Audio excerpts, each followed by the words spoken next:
رمضان في مصر حاجة تانية، أقول لكم ليه. واحد، البشر التقويم دمت ناس بقى أول ما يجي رمضان يقول نفسهم أنا عايز أبقى نتيجة.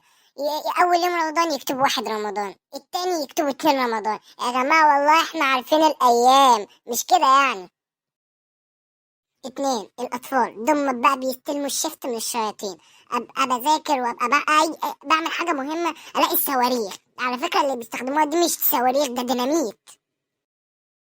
تلاتة، الإعلانات قبل الفطار.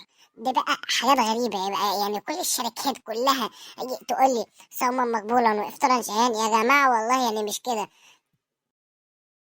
أربعة، دي بقى أنا مش ببالغ فيها بجد، يعني الجامع بتاعنا أول واحد بيقدم في صلاة الفجر وآخر واحد بيقدم في صلاة المغرب. خامسا، اعلانات برضو يقول لك ايه، احجز وحدتك بمقدم 8 مليون جنيه. اولا انا مش ناقص وحده، ثانيا ايه الرقم ده. سادسا، الاطفال. اطفال برضو بس يعني بدل الصواريخ بيحدفوا اكياس ميه. انا ابقى ماشي في الشارع اتغرق ميه، والله انا مش عارفه اقول لهم ايه ولا ارد ولا يعني اعمل ايه والله.